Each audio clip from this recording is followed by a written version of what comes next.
परमात्मने नमः। श्रीमद्भागवत गीता प्रथम अध्याय। सृष्टा बोले कि हे संजय, धर्मभूमि कुरुक्षेत्र में एकाएक युद्ध की इच्छा करने वाले मेरे और पांडु के पुत्रों ने क्या किया। संजय बोले, उस समय राजा दुर्योधन ने व्यूह हर रचना युक्त पांडवों की सेना को देखकर और द्रोणाचार्य के पास जाकर यह वचन कहा कि हे आचार्य, आपके बुद्धिमान शिष्य द्रुपद पुत्र और धृष्टद्युम्न द्वारा व्यूहकार खड़ी हुई पांडवों की इस बड़ी भारी सेना को देखिए।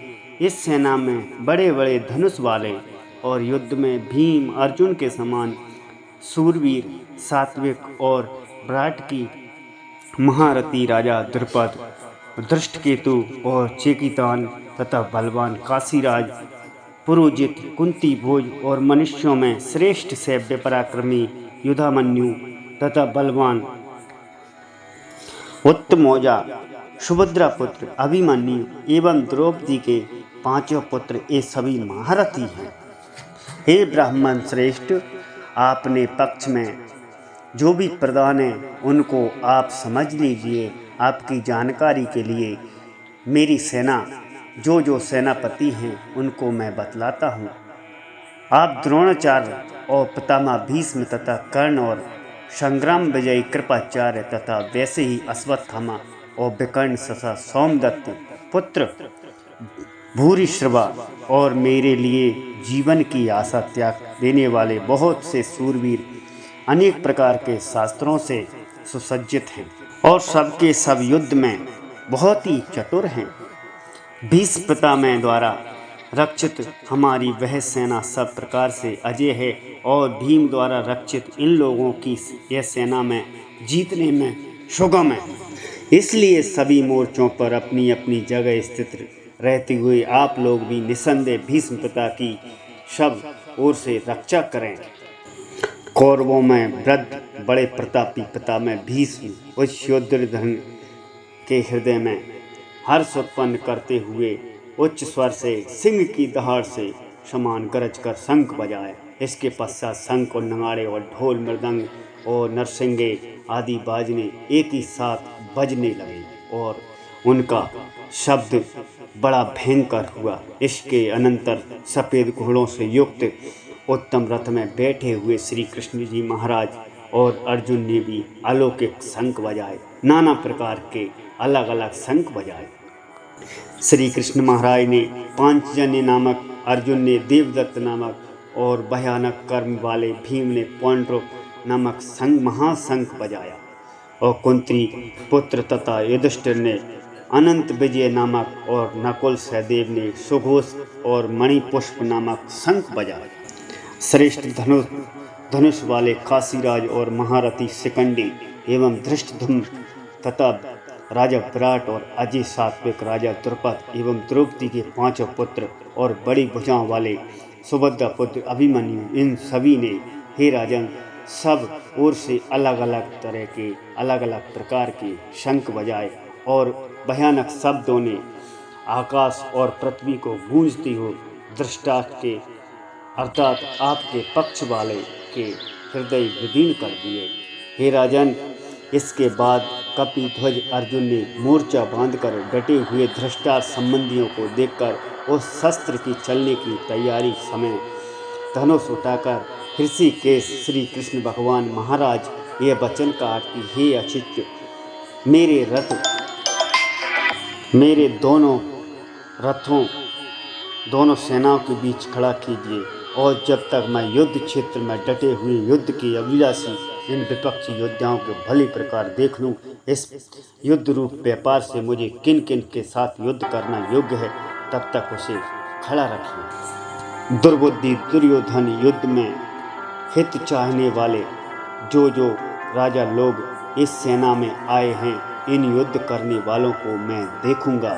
हे धृष्टात, अर्जुन द्वारा इस प्रकार कहे हुए महाराज श्री कृष्णचंद्र ने दोनों सेनाओं के बीच में भीष्म और द्रोणाचार्य के सामने तथा संपूर्ण राजाओं के सामने उत्तम रथ को खड़ा करके इस प्रकार कहा कि हे पार्थ, युद्ध के लिए डटे हुए कौरवों को देख। इसके बाद प्रतापपुत्र में अर्जुन ने उन दोनों ही सेनाओं के स्थिर ताऊ चाचाओं को, दादा और परदादों को, गुरुओं को, मामाओं को, भाइयों को, पुत्रों को तथा मित्रों को, ससुरों को और सुहृदयों को देखा और उनकी उपस्थिति में संपूर्ण बंधुओं को देखकर वे कुंती पुत्र अर्जुन अत्यंत करुणा में युक्त होकर शोक करते हुए ये वचन बोले कि ये बेका,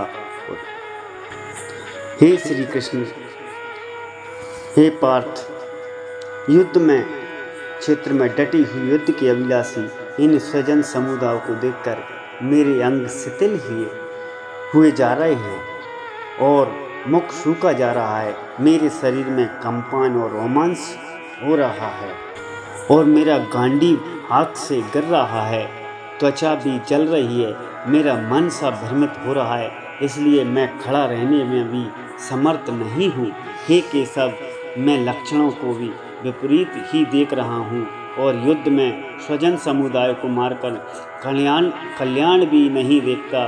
हे कृष्ण, हे माधव, हे कृष्ण, मैं ना तो विजय चाहता हूँ, ना राज्य चाहता हूँ, ना ही सुखों का। हे गोविंद, हमें ऐसे राज्य से क्या प्रयोजन अथवा ऐसे भोगों से जीवन में क्या लाभ है। हमें जिनके लिए राज्य, भोग, सुख आदि अभीष्ट हैं, वे ही सब धन और जीवन की आशा को त्याग कर युद्ध में खड़े हैं। गुरुजन, ताऊ, चाचे, लड़के और उसी प्रकार दादे, मामे, ससुर, पौत्र, साले तथा और भी संबंधी लोग, हे मधुसूदन, मुझे मारने पर तथा इन तीनों लोगों के राज्य अभिषेक से मैं इन सब को मारना नहीं चाहता, फिर भी पृथ्वी के लिए तो कहना ही क्या है। हे जनार्दन, हे धृतराष्ट्र के पुत्रों को मारकर हमें क्या प्रसन्नता होगी। इस अतिशय को मारकर हमें बहुत ही पाप लगेगा। हे माधव, अपने ही बंधुओं को और धृतराष्ट्र के पुत्रों को मारने के लिए हम योग्य नहीं हैं, क्योंकि अपने ही कुटुंबों को मारकर हम कैसे सुखी रहेंगे। इस यद्यपि लोग से भ्रमित हुए लोग कुल से नाश से उत्पन्न दोष को और मित्रों से विरोध करने में पाप को नहीं देखते, तो हे जनार्दन, कुल के नाश से उत्पन्न दोष को जानने वाले हम लोगों को इस पाप से हटने के लिए क्यों नहीं विचार करना चाहिए। कुल के नाश सनातन धर्म नष्ट हो जाते हैं। धर्म के नाश हो जाने पर संपूर्ण कुल का पाप फैल जाता है। हे कृष्ण, हे माधव, पाप के अधिक बढ़ जाने से कुल की स्त्रियां अत्यंत दूषित हो जाती हैं और वैष्णवी स्त्रियों के दूषित हो जाने पर वर्ण संकर उत्पन्न होता है। वर्ण संकर कुलघातियों और कुल को नरक ले जाने के लिए होता है। लुप्त हुई पिंड और जल की क्रिया से अर्थात श्राद्ध और तर्पण से वंचित इनके पितर लोग भी अधोगति को प्राप्त होती हैं। इन वर्ण संकर कारक दोषों से कुलघातियों के सनातन कुल और धर्म नष्ट हो जाते हैं। हे जनार्दन, हे माधव, जिनका कुल धर्म नष्ट हो गया, ऐसे मनुष्यों का अनिश्चित काल तक नरक में वास होता है, ऐसा हम सुनते आए हैं। हाँ, शोक हम लोग बुद्धिमान होकर भी महान पाप करने को तैयार हो गए हैं और जो राज्य, सुख के और लोभ से स्वजनों को मारने के लिए उद्यत हो गए हैं। यदि मुझ शास्त्र रहित